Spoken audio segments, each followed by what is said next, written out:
we start anything to get going. Sure. Yeah, because I have forgotten to go public before, and that's never good. Never a good thing. Let me just turn on one of these lights.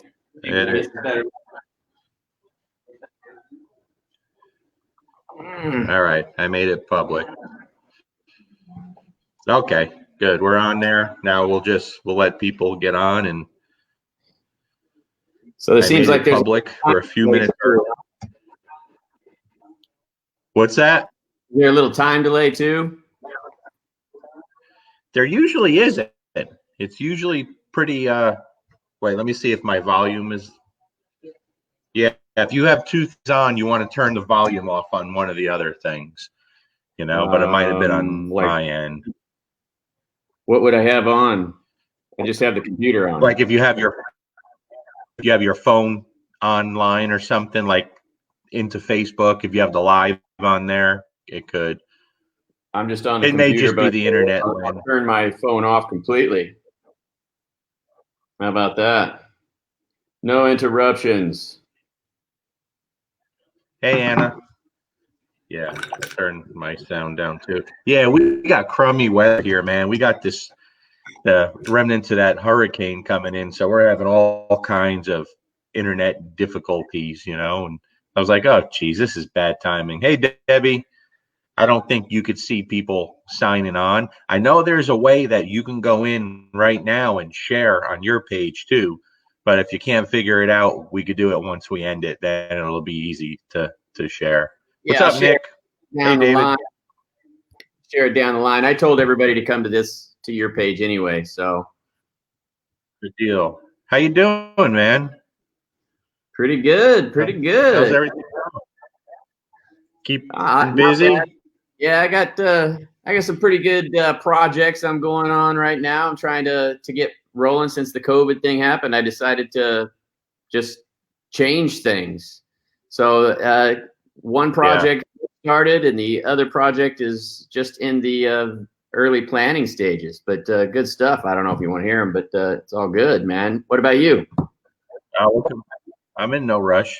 Ian says hello. Our buddy Ian says hello, and Lynn and Nikki and Judy. Nikki, you should be in bed. It's a little late overseas across the pond. Yeah, I had some folks in the UK. I had some people overseas saying they're staying. Yeah, when they could just watch it tomorrow. It's no big deal. Hey, Donovan, how are you? Matthew Perry, my buddy in Melbourne, Australia. Oh, nice. How you doing, pal? Now you're in Arizona. I am, yes, sir. Or you were in Arizona. Okay. No, I'm in Arizona. I like that. I like that. What part? The what? What part? It's what part in of Arizona? Area. Phoenix area. Okay. Yeah, but it's like the surface. It's like 140 degrees there. It's like the surface of the sun. Ugh. It's a bummer. There is something. Hey, Catherine, there is something going on with your sound. You're coming in and out a little bit. I don't know why. That usually doesn't happen. If you can tell me what to do, I'll fix it. I don't know how to change it. Yeah, I don't know. I know, Nick. I think it's the weather, man. We got bad weather here because the sound usually isn't an issue, So we'll just see. I'm going to go into the audio thing. I'm just going to go into the audio thing and see if there's something that I can. Internal microphone. Internal speakers built in, right? Yep, I think I've got it all set up. Okay, Jody. Hello, Sarah. Tudor. You've got the technology black cloud online with you right now. No, I guarantee you're better. I guarantee you're better than me. Believe me when I tell you. I'm usually screaming for my daughter. This is the first time I think I've gone on by myself without her helping me. I might have to get a daughter myself to do my computer stuff. Man, I stress. Yeah, I don't know, Nick. I hear the sound a little off, but the connection, at least what I'm seeing from him and on my other one, is pretty good.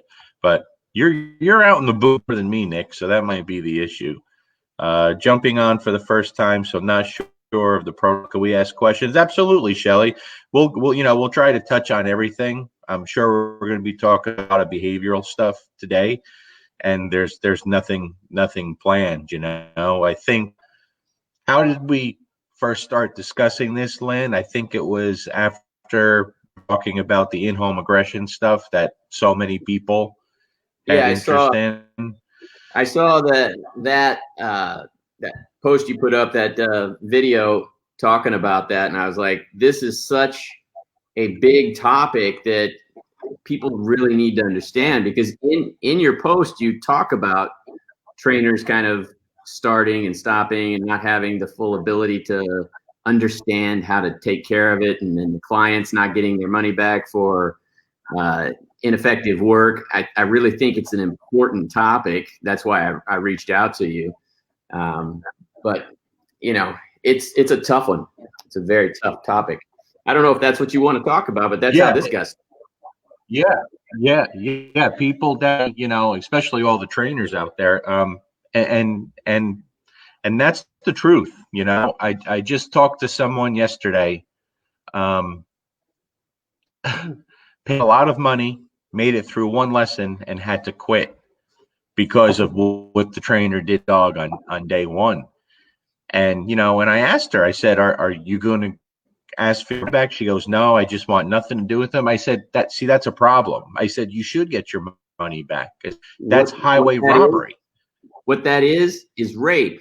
And rape victims don't want to turn in the predator because of the shame. They just want to get it over with, just get it out of their safe. And one thing you got to learn about me, I apologize for my really deep analogies, frightening, but that's really what it is. If they're unable to they just don't want to have anything to do with the trainer anymore. They were just taking advantage. Yeah. And it was bad, but I talk to people like that every single day. And I think the only way it's ever going to stop is people that their dogs and themselves get put through that. You got to make about it. You can't let it go, because this trainer wins every way around. They just got paid $12,000 for 1 hour. Yeah, exactly. On the business side of things, they made out like a plastic surgeon. That's what kind of money they made. It's just unacceptable. It's like dogs. If they dig in the trash can and there's no consequence, or even a late consequence, they didn't understand they couldn't get in the trash, so they're going to get in the trash again. And so that's what happens with a lot of the like. There's a small circle of excellence. There's a bigger circle of great, and then there's good, but there's a massive circle that goes well beyond this camera range of people who want to do this for a living and are just starting businesses and don't know what they're doing. And people have to go through that to get to people who can do it. But by that time, the dogs have practiced. They're professionals. The dogs are professionals at that point. And so then it's even more difficult to change things. And the clients are already at a place where they're like, don't know what to do and spent so much money. And it's funny you say that, because I've been sized before, but so have you. You do things very different. Completely different. I've never been against doing things different, and I've done a lot of weird things, because what I try to explain to people, I started realizing a long time ago. It all started based off the e-collar stuff that I was doing with fearful dogs. Okay. Years ago, I didn't know why I was having so much success, why the dogs were turning around mentally for the better so fast. The broken dogs, the dogs with nothing, when we started the e-collar work, they completely changed. I didn't know why. I couldn't answer it. I just knew they did.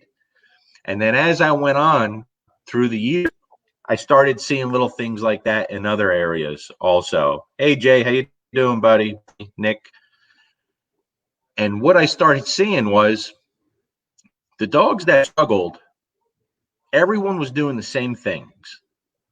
They always got the same picture. They always got the same tools, the same corrections, the same commands. Nothing ever changed. The dog never had an opportunity to win or better its situation. Okay. And it was kind of accidental because it happened through the e-collar. But the beautiful thing about the e-collar is that short period when you start teaching and there's that period of confusion in the dogs, that confusion started becoming very beneficial because when the dogs were confused, they could no longer focus on being down in the dumps and stressed out. They were focused on the thing that was making them confused. And when we started helping them work through that confusion and win and empower themselves, unbelievable things were happening, you know? And so over the years, it started making more sense to me why it was working, Linn. I'm just sorry. I just want to iterate on that. That's amazing. Confusion is my favorite. Yeah. My favorite thing to work with dogs because they can only focus on one thing at a time, just like you're saying. They can't focus on their stress. If they're confused, I'd rather confused than stress. And so if you have the ability to guide anyone, a child, an employee, a coworker, a loved one, out of confusion, you become valuable. And that value at that moment absolutely becomes what dogs want to focus on now. You gave me something that I've never had, and I want to do that. So the confusion, let me back up for 1 second. I want people who are watching this to understand that I'm not talking bad about trainers. We're talking about a very high level behavioral issue. And it takes a very specific skill sets to be able to change what we're talking about, dogs fighting in the home. And confusion is another skill set. People confuse the dogs all the time. It's being able to guide them out of confusion, critical. And so I love it. Exactly. Yeah, well, I started using it more on purpose once I started seeing what it was doing, you know. Hey, Julia. And you know, I wrote something a few years ago about a big black German Shepherd that I was working with, an IPO event, right? I wasn't working with it. You know, I wrote something, it's on my website. And to make the story that I've told so many times a little shorter, what happened was there was this big, beautiful dog, very powerful dog. But I was working my Malinois, Luca, and we were doing things. And the owner of that dog said to me, she goes, "Man, I wish my dog can do that." And I said, "Do what?" She said, "Out like that. He outs every time you tell him to out." I said, "Well, he can."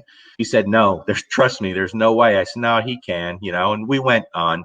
All weekend, I saw different trainers, high-level working dog trainers work that dog. No one got the dog. Everyone did the same thing, except each person got louder and more forceful. And the look in that dog's eyes, he loved it. He loved every minute of the fight. Yeah. You aren't going to him. So finally, the last day there, she says to me, she's like, "I want you to work my dog." No, I'm okay, you know. She goes, "No, I want you to work my dog." I said, "I really don't want to," because I didn't want to try to act like I was a know-it-all. I didn't want to get started because I knew once I got started, I was going to finish. So finally, I give in and I take the dog off to the side and I let it hit and I asked it to out, and of course, it wasn't going to. And the look in his eyes was a very young, defiant, loving the game, right? But I wasn't going to beat him doing force like everyone else. This dog has felt every kind of correction on the neck, every kind of command, yell. It wasn't going to work. So I took the dog off to the side. I said, "Okay." I worked on a little bit while he had the tug, and I touched him. I touched him in different parts of the body. And then I spit in my hands and I grabbed his muzzle and I rubbed him. Touched the tug and I asked him to out and he spit it out and I gave it back to him and we played and out and he spit it out and we played. And the woman is sitting there like bawling her eyes out, just in tears, you know? And I said, here you go. And I just walked away. And a few of the trainers were like, what the F? I don't understand. What the hell did you just do? What was the spitting in the hand? What did that do? I said, it did nothing. It did absolutely nothing. It just gave the dog something different to see and think about, and just gave me enough time to let that dog. It did do something. You got really, you put DNA, your DNA in your hands. So it kind of opened the nose to the dog to have a different understanding of the person that was working with it. And so you did something amazing. Right. And what it did, it's his mind to a different place through the nose. Yeah. Okay. But everyone just assumed some. That's it. And it was that simple. But the thing was, you had to give that dog something different, you know? And when you first did that, that dog was like, what the changed, everything changed, and he became a little inquisitive. He was confused, but he became a little intrigued, and now the game was on. There was no force. You know, that dog had seen force to try to get the dog the whole time. Go ahead, Lynn. If you don't mind me telling you, I won't go. I get a little harpy on my rules, but they're amazing rules. And so part of confusion is in the vine of rule number 9. When something's new and different, everything is new and different until that thing becomes normal. The problem with most of those people is they were creating the normal where he was getting better and better. He was like a wrestler wanting more and more and more. I've got more and more. Yes. I can do this. But you changed everything. It's like that girl. It's like saying no to a hot chick for a date. And she's like, what? Now she loves you, right? It's that new and different thing. That confusion that you gave the dog was exactly what he needed. And I can't express how important confusion is. But I love it. Absolutely. And I do it. I do it with aggression. I do it with reactivity. You know, I use clickers to mark unwanted behaviors. And people are like, whoa, wait a second, because I've done it. I've done it in front of people. They said, whoa, you're marking and the behavior we want to get rid of. I said, yeah, I am. And give me 10 minutes and watch what happens. The first video I ever saw of yours, and it was you talking in your car with your, Kentucky hat and your sunglasses on. And you were talking about these dogs that were barking in the car, and you were clicking the barking and giving that a name. Hey, I love that you're barking. I love that you're barking. Well, then they won't bark because they want to know when you want me to bark. I mean, that was genius. I love that. Yeah. And you know what, Lynn? I didn't come up with that. You know what I mean? I didn't invent nothing. And the first person I saw do that was actually a purely positive trainer. Yeah. I think they did it with jumping. Okay. Because these guys, I don't dismiss what someone's doing because I don't agree with their whole training program. You know what I mean? And that was the first time I had ever seen someone do that. They did it with jumping, purely positive training. And I said, whoa, wait a second. If they could do that with that, I think I could probably do that with anything. And I started trying it, and it just does unbelievable things. You know what I mean? I did that with one of my favorite dogs, Ted. This dog is the dog I learned most of my aggression on, but he had this thing where he liked to jump up and a big dog punch you in the chest to say hi. Well, what I did was basically the same thing. Is I didn't put any emphasis on that. I only allowed him, can daddy have a hug? And when he would do the other thing, he would get a consequence. And then right after that consequence, can daddy have a hug? So sort of the same thing. They have to have I don't know what you want from me. You just keep telling me not to do this thing, but I've already done it. You tell me not to jump. I'm already on the ground. I don't, what does that mean? So they need a full code of the whole thing. And I thought that was amazing. Yeah. It's and what I try to tell people, like Nick here, my buddy Nick says, that's definitely circumstantial though. Every dog you reckon it'll work. Here's the thing, Nick. Every dog, when they have a behavioral issue, I never do one thing. Or even if I'm trying to teach a dog a skill, I never do one thing. I do multiple things. Sometimes with certain dogs, some things will work better than others. But for me, the more pictures the dog sees, the better it's going to be. Okay, again, we'll get back to purely positive people. I hear balance trainers talk about, behavioral adjustment training, BAT and CAT, constructional aggression treatment, right? These are things that are ridiculed on the balance side of dog training because they're purely positive things.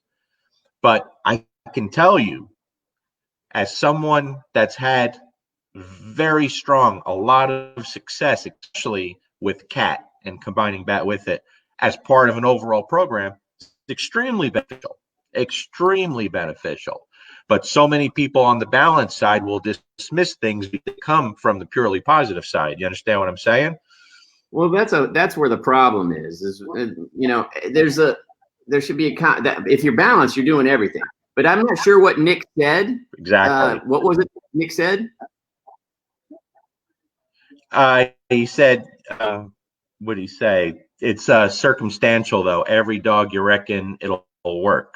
Depends, Well, I don't know how friendly you are with Nick, but that's where I see a lot of the problem is everybody's looking for a code, one cookie cutter, do this. That's why with that dog that you did the spit in the hand, everybody did the same thing. Right. When it wasn't working, they were doing it more intense and higher and higher and higher.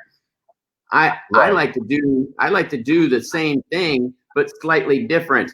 Just like we're having to adapt to the voice because there's a delay. The same thing. We're talking, we're looking at each other, but we have to adapt to the level, the gauge, or the intensity of the environment, the intensity of the perception of the dog, the intensity of the human working with the dog. So it is the same thing. It's just got variables that make it different. That's what I would want to say to Nick. Right. Well, it's I saw it was Justin Rigney did a video the other day. He had a dog that was doing a lot of leaking, a lot of whining, a lot of just whining, and he was clicking and marking the behavior to get the dog to stop, and he did a great job. You saw it, instant change. And what I said host was, there's a saying in dog training, hey Oscar, that there's nothing new in dog training. And I don't believe that. I think there's a lot new in dog training because even 5-10 years ago, people weren't doing that. They weren't doing that. Everything was tried to be stopped with punishment. That was it. Yeah. No one thought outside the box like that. If they did, I've never seen them and talked about it. So things today, people are being a lot more creative because they see that the dog's brain is, although very simple in many ways, they're capable of so much more than we give them credit for. The emotions are there, the want. Absolutely, man. And you have to explore these things. Mm-hmm. Yeah. But people aren't exploring the same stuff with every dog that they do, Right. And I think you're hurting yourself. Definitely. Yeah, we're friendly, Nick. We're friendly. What's that? You thought we were fighting?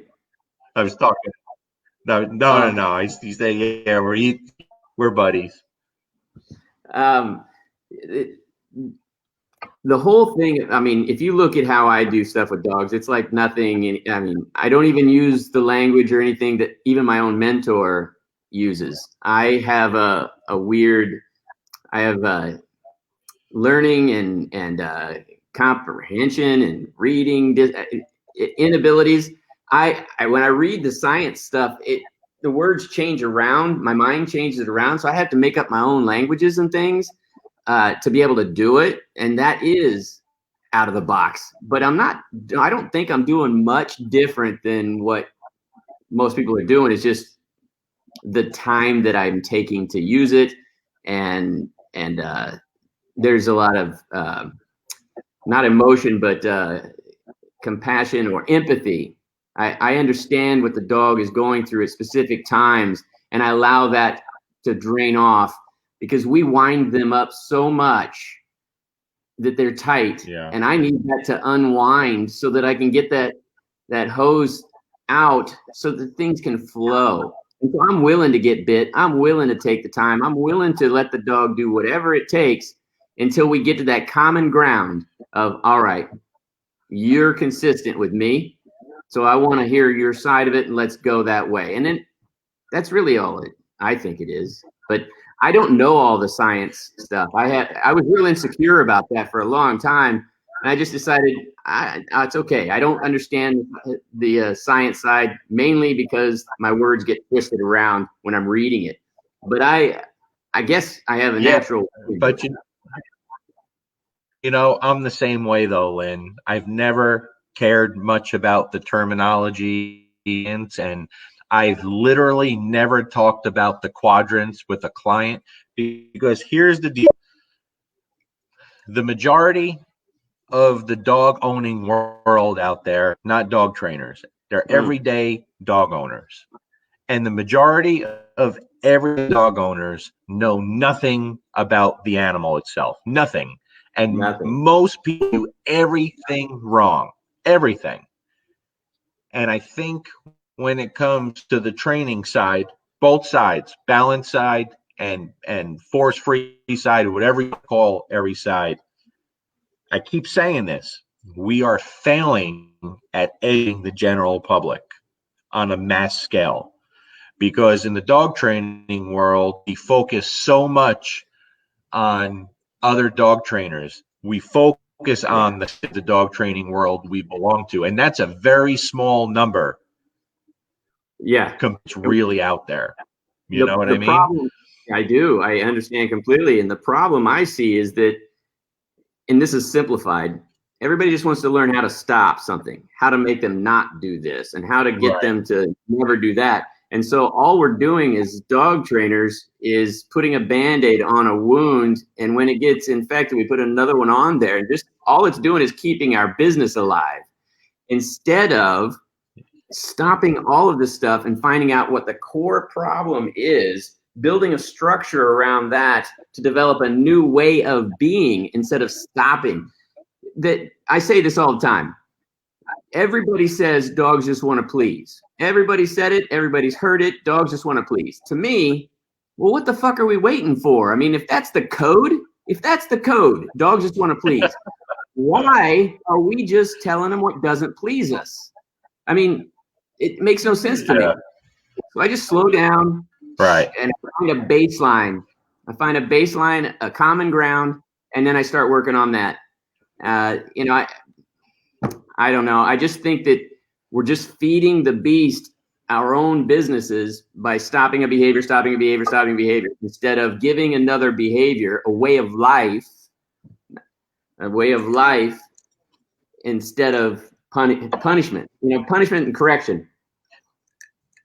I don't even understand. Absolutely. Because punishment and correction doesn't change the mindset alone. That's for sure. And that's all I want. I want the mindset. I just want to change the mindset so that we're on the same. Look, it's easier and better to be in the same book than it is to be on the same page. And all I want to do is get in there so that we can find that line where we can work together and change the way the dog's thinking, so that then we can give it a new way of living. And we're just trying to do things too fast, you know. Way too fast, you know. 10 days. There's a big difference in it. Gordon trains for 10 days. Now, I'm gonna get on a little box here, and I promise I won't get up there and scream. But if a professional takes 10 days minimum to change a dog's behavior, but then give the client 2 hours and a button to push, what is that all about? You took 10 days it's 100% to get the dog to do this, and you're going to give 2 hours. 100% failure rate. I guarantee you that is a 100% long-term failure rate. There's no way that that's going to be successful long-term. Okay. And that's why the people I work with, them is I'm your trainer for the life of that dog, as long as you want me. Okay. Right. Because the Right. owner education part, listen, the dog I just had here on the Prozac, Kate, okay, she came from New Orleans. She was supposed to go home tomorrow. Because of the hurricane, her owner had to drive up a few days early. This lady jumped in her car, drove straight through, got the dog, spent a couple hours with me, drove straight home. I can't do it in a couple hours for her. There's no way. There is no way. So what I had to do was think about the most basic of the behavior side of things that will help her keep this dog changed. And so when someone comes to pick up their dog, I sit down and we talk a lot before the dog ever comes out. And I really give them feedback on why the dog was like that, why we have to do this, why we, the whole spiel. I want them to really understand. But I don't put rules on them as far as when they see the dog. I allow them to do what they would normally do. Okay? I don't put rules on them.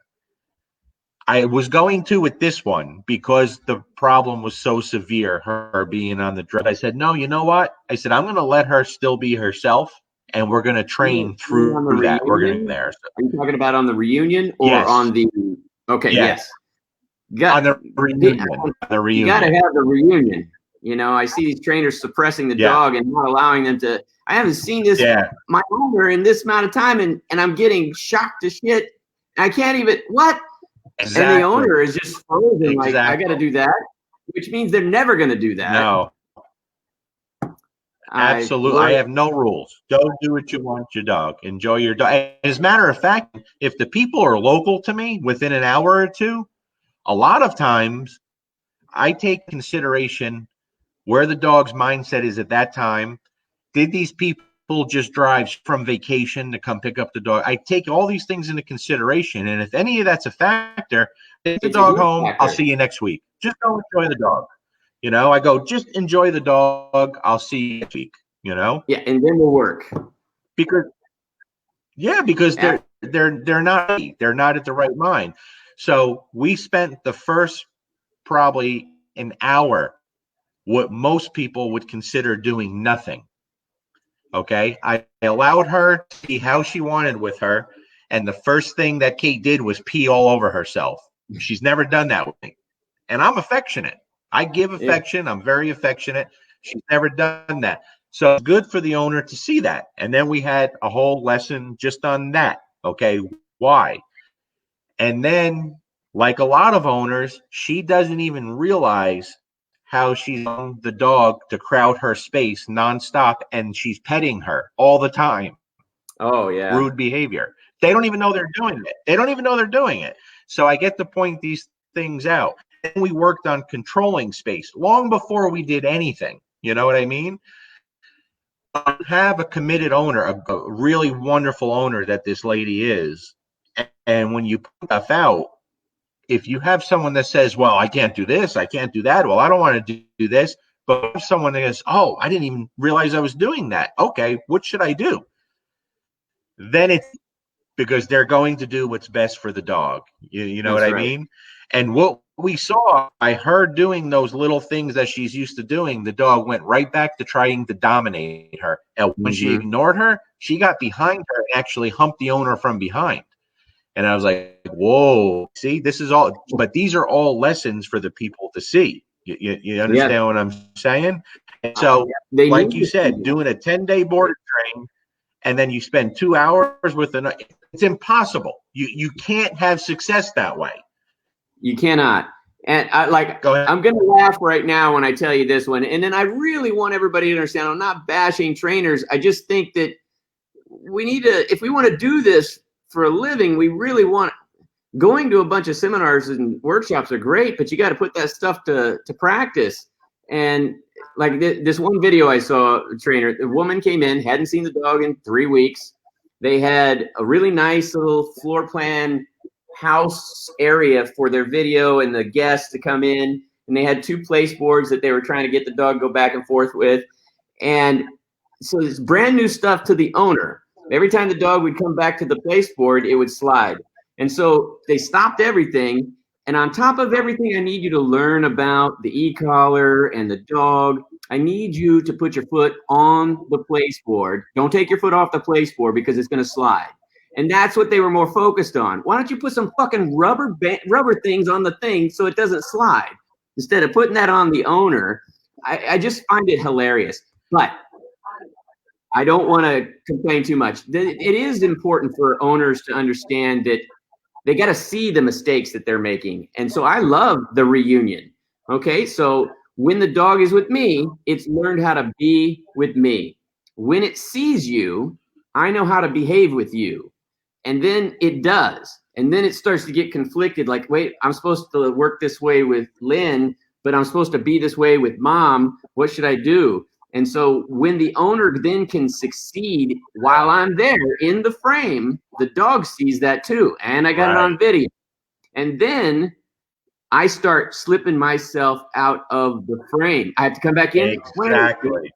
Out of the frame when I need to. So now that they're succeeding in my environment because they need to learn to succeed. Then we go to their environment it's I know how to behave in my environment with you, but Lynn's here. So you mean I got to still behave the same way with Lynn, the way you had control of me at Lynn's? Exactly. All right, I guess I will. It's a process. Exactly. Yeah, I have to cut you off. Nicole, that's actually opposite of what we're saying. You say, yep, never let the owners greet the dogs up.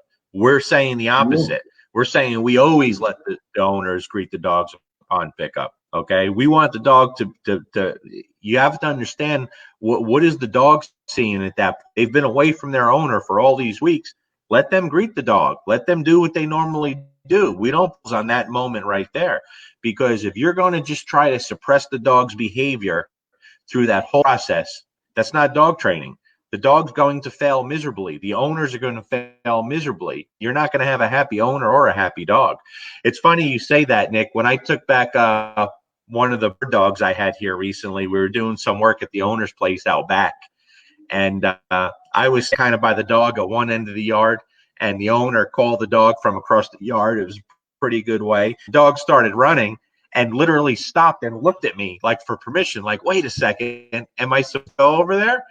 Yeah. That's great that you said that. And people have to realize that. And let me tell you, I don't think you use much e-collars, if at all, but where people really fail with that too, make the dogs so confused by the way they use the e-collar that when they try the dog back to the owner, every time they feel the stimulation, it's running to the trainer. The owner can't get its attention because that's what it's used to doing. Because if it doesn't, the dog's getting lit up.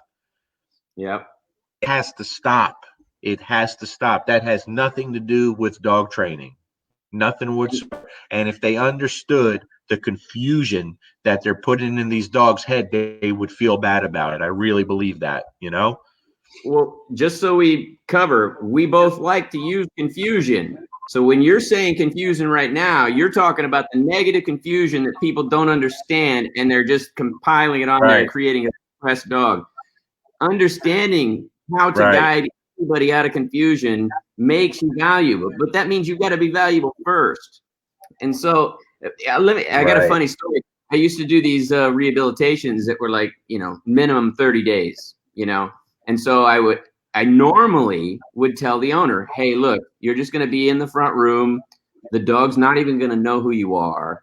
It's not going to recognize you. As soon as it hears your voice and smells you, it's then going to remember you.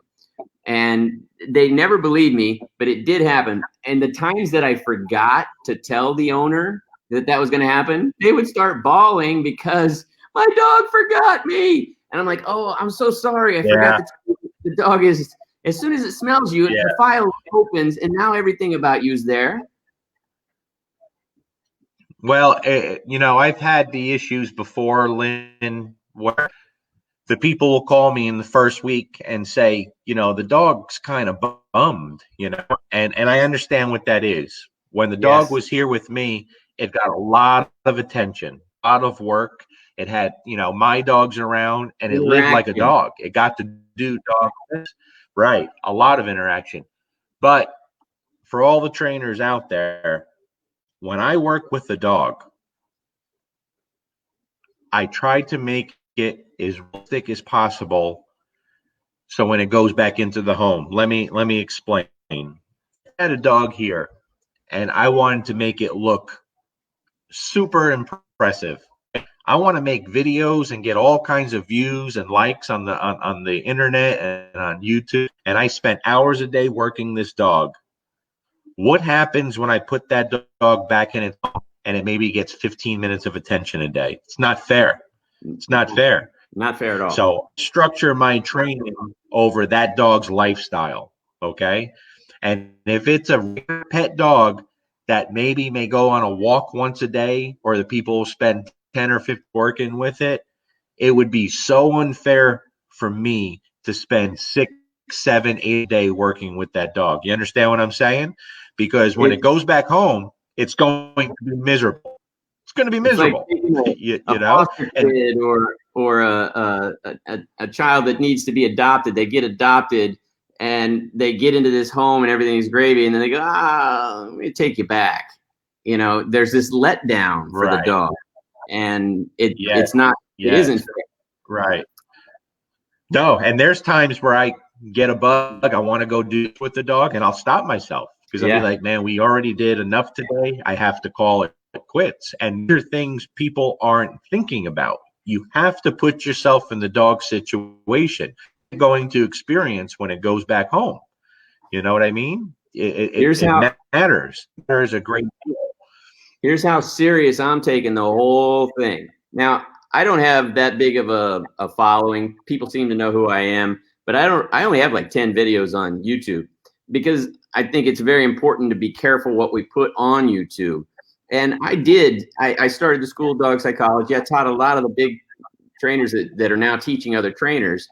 And it was all about how. And I am no longer focusing on how. If you look at who, what, when, where, why, how, it's the last on the list, and it doesn't even have a W. Okay, it has its own H.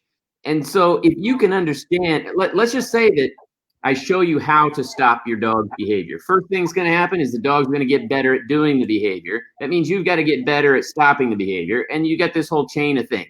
But if you're an evolving human and you start to learn about the who, the what, the when, the where, and the why, your how has to change.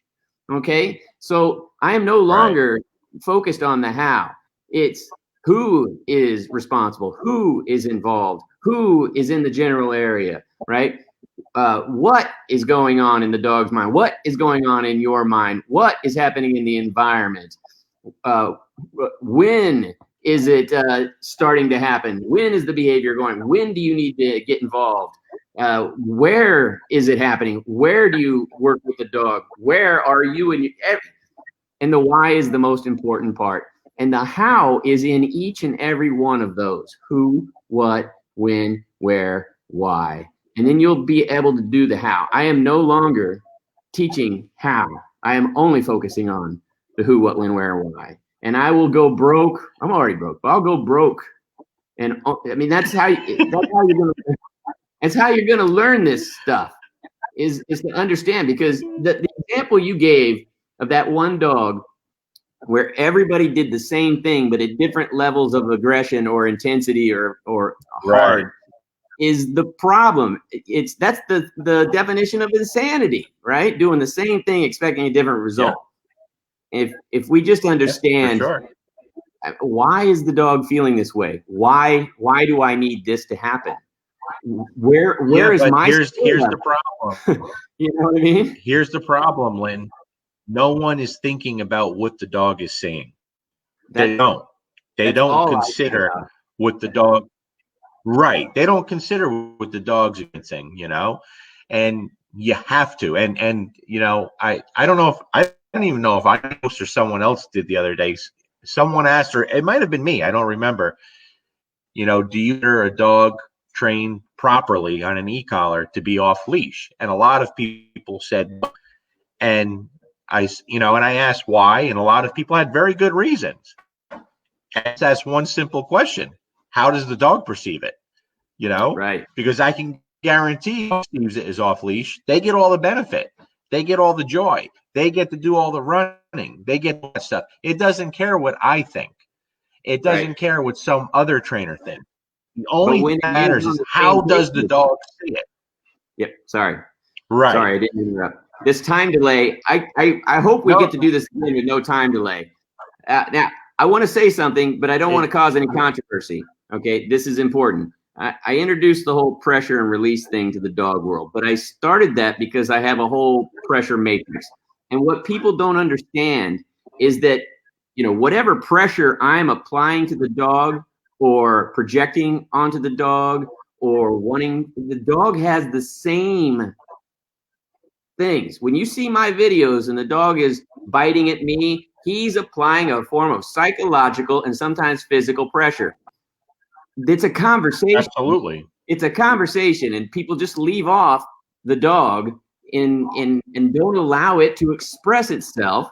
It's been living this hell for however long before the trainer gets there, and it doesn't have anybody on its side. I need it to just tell me everything, attack me if you need to. Let's find out why you feel you need to attack me. And so the pressure is a conversation. I find pressure is the common ground of understanding between all species.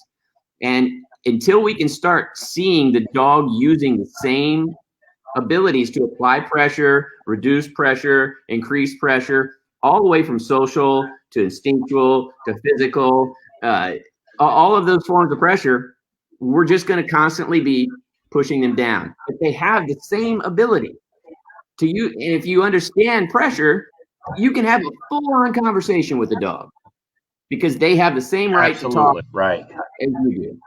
And that's all I'll say on that. That's a great point, and I agree with that. Gina has a good question. She says, how long do you try one thing before you try something else? I guess, how do you gauge if you are making progress? I've been told that behavior issues take a very long time to fix.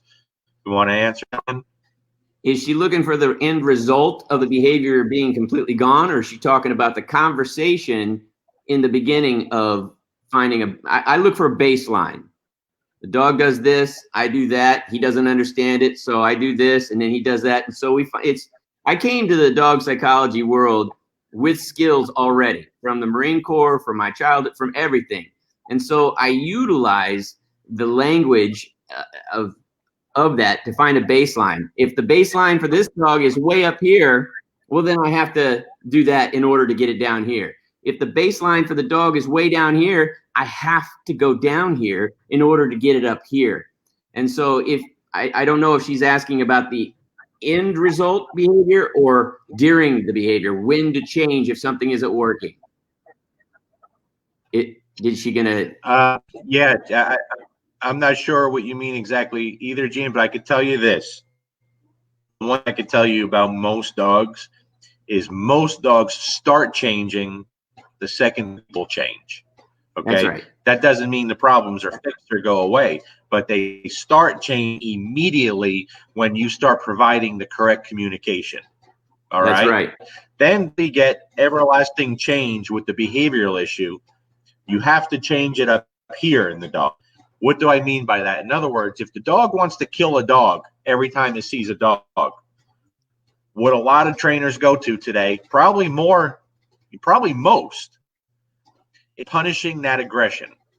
I can guarantee you that's never going to fix that dog. It's never going to happen. The dog may suppress exhibiting that behavior for a little while to avoid the pain, but the desire to kill that dog is still there. Okay? You have to change the mind of the dog, and a big part of that is the owners being part of that. Very hard to do without the owners being involved in that. Go ahead, Lynn. Well, in order to change the dog's mind from one level to another, you have to understand what that level is, what this level is, what this level is, and what this level is, and what this level is, and what this level is. So that when it goes over the top or way under, you can adjust. And so it's literally the hot cold game of a conversation. I want you to go left. I know you can't see, but go left. Now stop. Turn right. No, a little bit to the left. You see, it's I don't know how else to explain that. For me, it's just very important to be able to be flexible, especially in the early days of working with a dog, because he's just got there. Everybody just wants to go straight into what they want the dog to do instead of understanding how the dog feels, how the dog understands things, how the dog learns things. Because some dogs, like me, I have comprehension issues. I have reading disabilities. I have extreme. I got the but so dogs are the same way. And when you get a feral dog and you're trying to do these things with it that you do with even positive reinforcement, I don't care if you've got a filet mignon. The feral dog I got right here, he doesn't care about that. So you don't get to. Right. You have to use your mind. And 90% of everything, maybe even more, is about what I'm thinking about at the time I'm doing anything. And if I'm thinking about stopping this behavior, or why won't this, how many more times, when is it going to stop? It's never going to stop, because all I'm thinking about is, this is how I want you to feel. And there's no need to feel that way. We'll just guide you into that little zone, and boom, now you have a common ground to then start working. Then you can do, for me, it's dog psychology or emotion first, emotion. What's their intention with that emotion? I'm angry. Am I going to hurt you, or am I angry? Am I going to run away? That's what I mean by attention, intention, and their emotion. Then I work with the dog psychology. Then obedience, positive reinforcement, whatever you want to do is icing on the cake, in my opinion. Right. And so absolutely, I agree with that. And for me, Lynn, if I have a dog that comes to me with a behavioral issue, and let's just say aggression, that's the big one. Let's say if he's dog aggressive, I'm not putting him in that situation. We're not going out and finding dogs and working around that. no. Okay, he's going to be around my dog because he lives here. All right. That's right. So I'll give you the example that 99.9% of the dog aggressive cases that come here do. They come here. I have the owner put the dog in the pen where they're going to stay. I have them do that. I want the dog's first experience with me of me taking the dog out.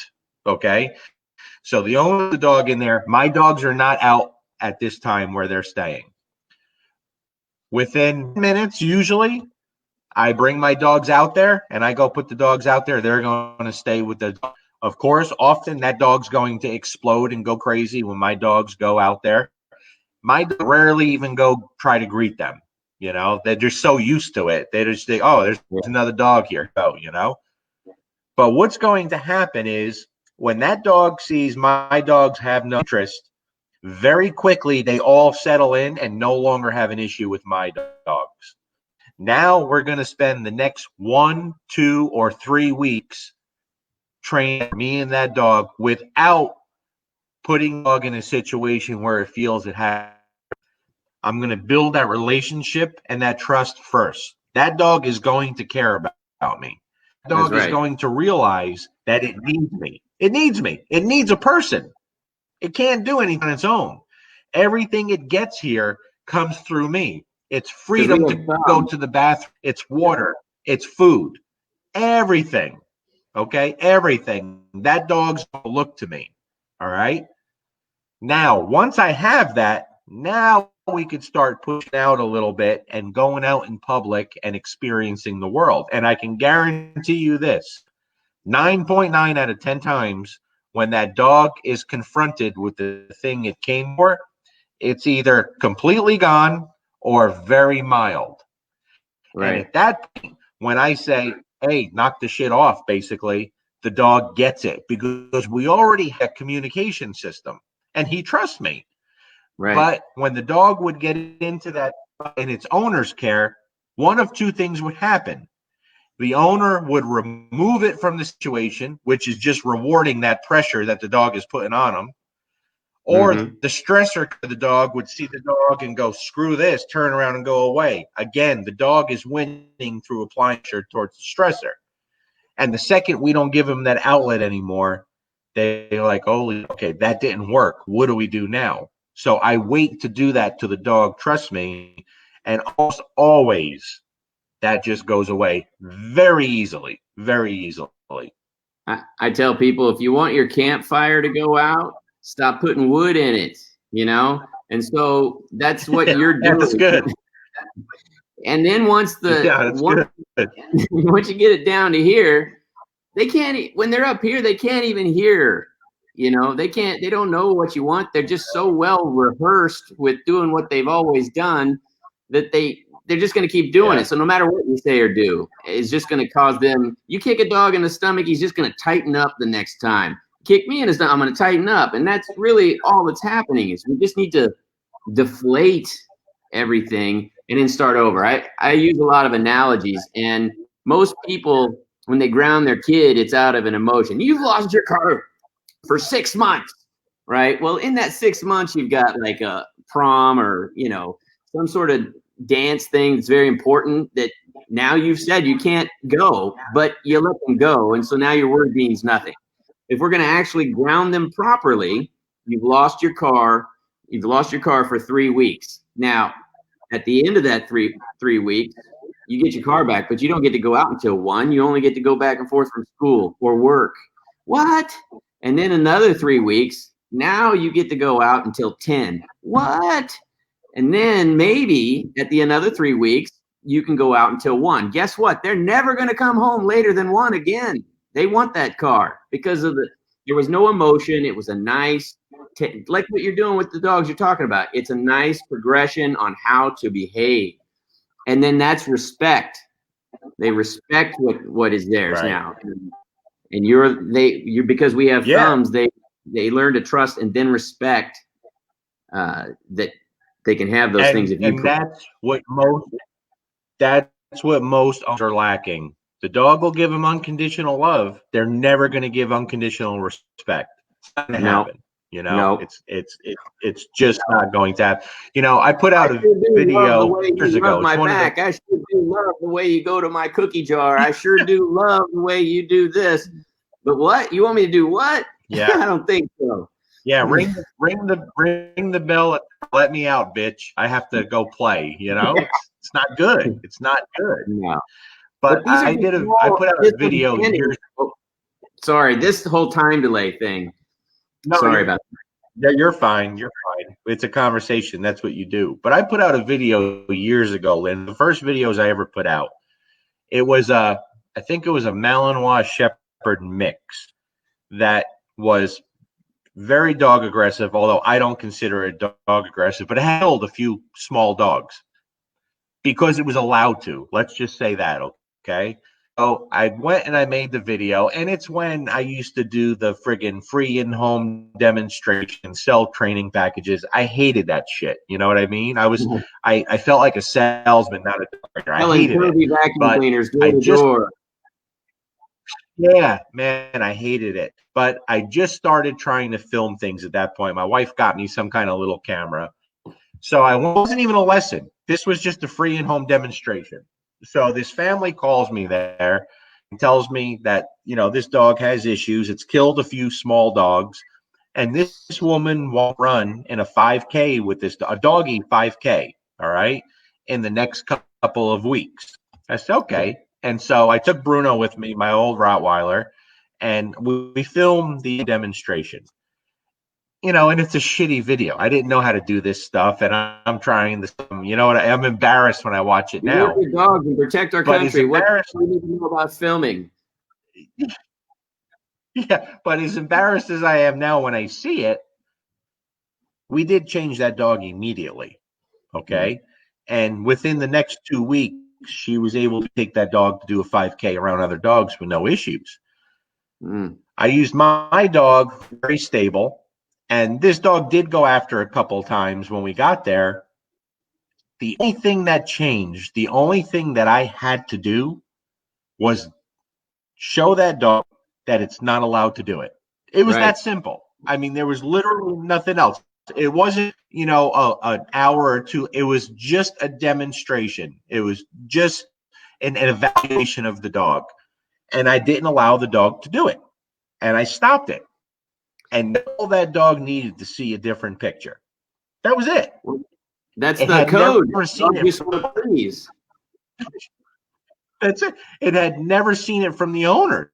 And so by the owners working with that dog for the next 2 weeks, and for the first time in the dog's life, the owner's telling it no and showing it you can't do that. Okay, it was easy. It wasn't. Right. It's not even a dog I would consider aggressive, even though it killed other dogs. It only killed them because it was allowed to, and it didn't know any different. Yeah, it's not an aggressive. Most dogs are not aggressive, but when they get into that Right. predator mode, and then there's more and more and more. Exactly. It's not the name of the dog. It's not the Malinois that did it. It's the predator that did it because they got allowed to have That's right. momentum. And that's the problem is that we're talking to the pet name when they're being an animal, or we're talking to the rescued dog when they're being a predator. Yeah, but we got him from a meat factory. Yeah, but that's not who he's being right now. You know, we got to talk to that individual. So absolutely. And if we can't, the people, and like I said it again, we're failing miserably in the main population of everyday general dog owners. If we can't get them to focus on the behavior side of things and learn how these dogs think, that they're not little children, they're not babies, that they don't understand our human emotions, we can get through to that, the numbers change drastically. And that's our responsibility. Industry. Yes, but the problem is, Lynn, in the dog training, egos are so big. We want to show each other how awesome we are and how bad this is. Look at this dumb shit. There's trainers out there that make a living out showing other video trainers how bad they are. It's comical. If you think that's bad, show how good you are. Okay, don't focus on other trainers bad. Focus on your good, because if you're as good as you think you are, you can show it. It's that simple. Yeah. There is a point to being. I wish. Look, I've wanted to break down video of dog trainers for years, but been convinced that it would be a problem for my career if I did that. But the reason I wanted to is because these trainers are teaching other trainers. And so if you take a pyramid, right? You take a pyramid and you want, if you're a teacher, let's say you're excellent, then the pyramid comes down, you can create something that's good. But if you're just average at the top, what are you teaching down? What? And I get so angry about it. And I used to want to just, but I've let that go. And I do want to show and break down videos for dog trainers, but I've learned that I can do it in a different way. I don't have to go this fucker, that fucker. I can say, hey, look, if we could do this, in my opinion, if this were me, if we had another opportunity, I'm going to be doing those type of things just to help as best I can without the needling and the bad person type of thing. I think it'll benefit because I teach. That's what I do. I teach trainers, and they won't come to me because I want them to slow down so much that they can't make any money. And they want to build a business so much that then they want to learn, and they don't have any time to go and learn because they can't get out of the business that they have. And so it's backward ass, and I don't know how to change it. So one of my missions that I'm working on right now is I'm going to go down further into the root, and I won't get all into it, but I'm going to call it like the mutt mission. And I'm going to take like a school bus, and make it a home on wheels. And I'm going to cruise around and work with the little guy rescue and help facilitate the transition between shelter and street into foster and into home through understanding structure, through understanding how to pick the dogs that are going to be successfully homed instead of the ones that they're emotionally attached to. I think if I get down there and start working, then it will start to build up. We've got people like you who know how to do all of this stuff that people really respect. I don't need to work with that. I need to go and get into the knee deep stuff. And that's why I'm not going to show how. I'm going to show the why, the who, the what, the when, the where. and then things might start to change. I think if everybody just, it's a big business, dogs. It's a big business. It's hard not to argue with it. Very big. Yeah. And look, here's the thing. I spent a good year or two, Lynn, putting out videos with a lot of negativity because I hated seeing what I was seeing from some popular trainers, right? Mm-hmm. It just outraged me. I never used names, but everybody knew who I was talking about. And I did during that time by putting out so much negativity. Oh, I lost Lynn. What the hell happened? Where'd he go? I think I just lost him. He just disappeared. Oh, there he's on here, but okay. Jeez. I don't know if he can sign back in. I'm gonna just send him a message, tell him that.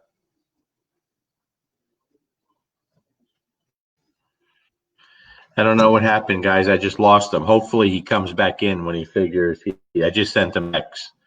Let me see if I got I think he's coming back in here. If not, I'll try to answer. Hey Julia in Romania. Hope you're doing well. Hey Brian. Let me see if we got any questions here. Yeah, I think there's a lot of people having trouble because we're getting the remnants of that hurricane. Let me make sure I'm still alive here. Yeah, I'm still on here. Let me know if you guys have any questions, and hopefully Lynn can sign back on. And if I get questions, I will. Let's go down here to the bottom. So sorry about that, guys. Let me see. Gina says people are trying to mess up their dogs. They just don't. They go to trainers for help. They need those things pointed out. They come to training for help because they care to learn. Thank you for teaching me. Yeah, absolutely, Gina. You're right. There's a lot of good people that want to do things better for sure. Okay, Nicole, I get it. Sorry, I should have put that the trainer I worked for never let them greet the dog. Yeah, I totally get it. And that's a mistake. It's false. It's a false sense of learning, Anytime you try to suppress the dog use. Let me see. Lynn's having a hard time coming on. Well, if I don't get any questions, we may have to shut it down. Suzanne Hayes, my mango would be so sad without Beach. You got a mango too? That's awesome. Suzanne, I thought we had the only mango. My little guy named Mango. Karen, like going to Disneyland every day, then you play Monopoly at home. Yeah, Alan, exactly. That's a great way to look at it. Brian Muller, it's the right thing to do. Let the dog reunite naturally with its owner. I agree, absolutely, Brian. At the time of reunion, the dog starts to jump or behave any way that is not okay. Agree. It's the job of the trainer to educate the owner, properly correct the behavior, and address how the dog should greet. Definitely agree with letting the dog reunite naturally. Me too, buddy. Nick, I got stung by a bee on my today pulling weeds. I'm hurt. I'm a hurt unit. Always wear with your shorts. Hey, a little swelling will probably help you down there, Nick. Oh man, I don't think Lynn's able to get back on. I don't know what happened there. Let's see. Let me see. I can see you. It's not letting me in. Hey, let me see if I could send him another invite. Hold on, guys. I'm just going to try to send him another invite. Copy. Messenger. No internet. I lost the internet. That really sucks.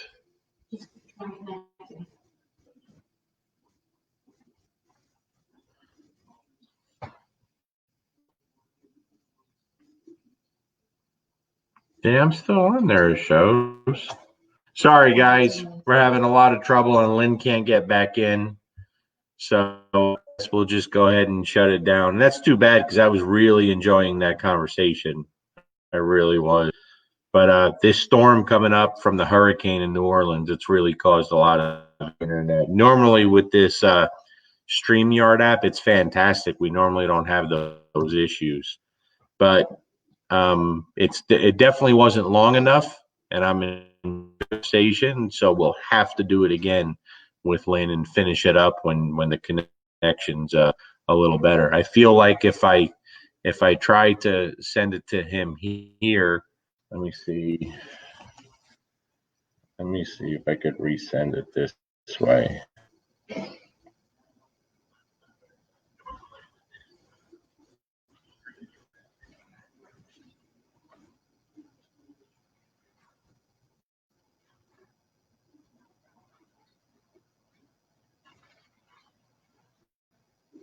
Let's see if that works. I tried one more thing here. One more thing, see if we can back in. Yeah. There was plenty of people on. Having trouble connecting, unstable internet connection. If you're what, babe? Yeah, sorry about that, guys. You guys have any questions? If not, we'll shut it down. If you have questions, ask away. I'll do my best to answer them. What are you curious about there?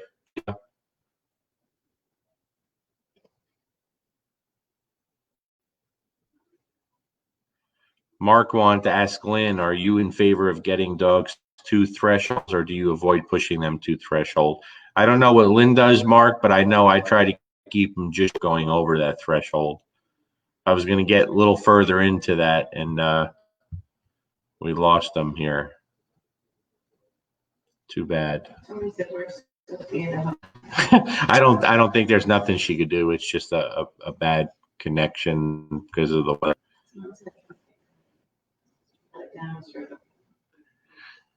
All right. I'm going to try one more time, guys. I'm going to log off real quick. Backstage. Where is the backstage? All right, let's see. Is he going to come up? I just tried to bring him back in. Hey! Try to start up again. End the live and stuff. Okay, I'm going to end it. Text him, Steph. Tell him I'm sending him a new thing. All right, go send him a new link and try to come right back in, okay? I'm here. Woohoo!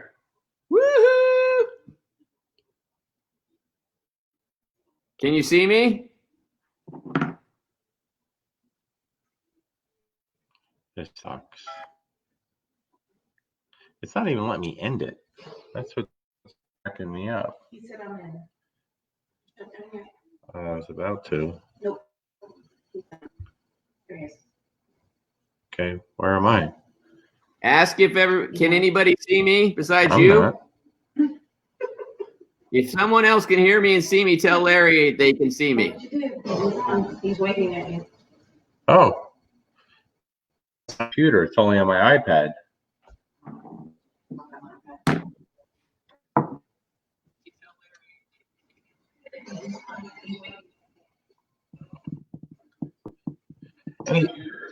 You can see it on your iPad?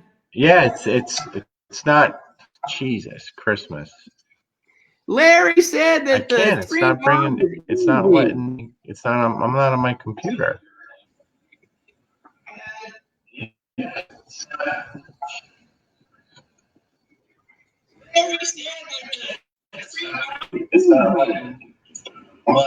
Yeah, so I'm watching us on the iPad, but it's coming on my computer.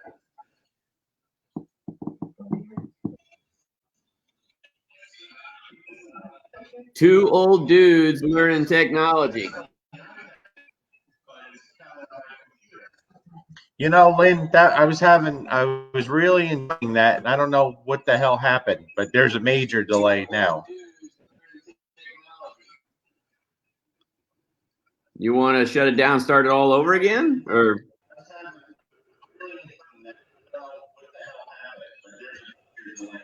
All All right. So, all right, Lynn, you go ahead and talk because I have you.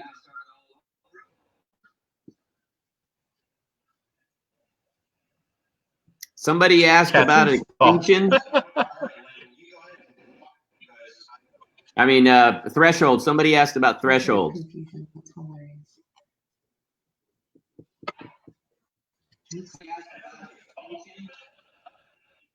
Thresholds. This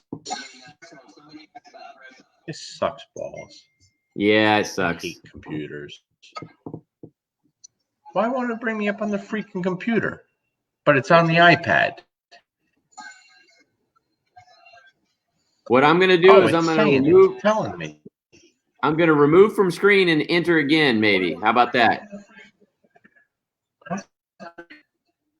What the hell? How do I do this?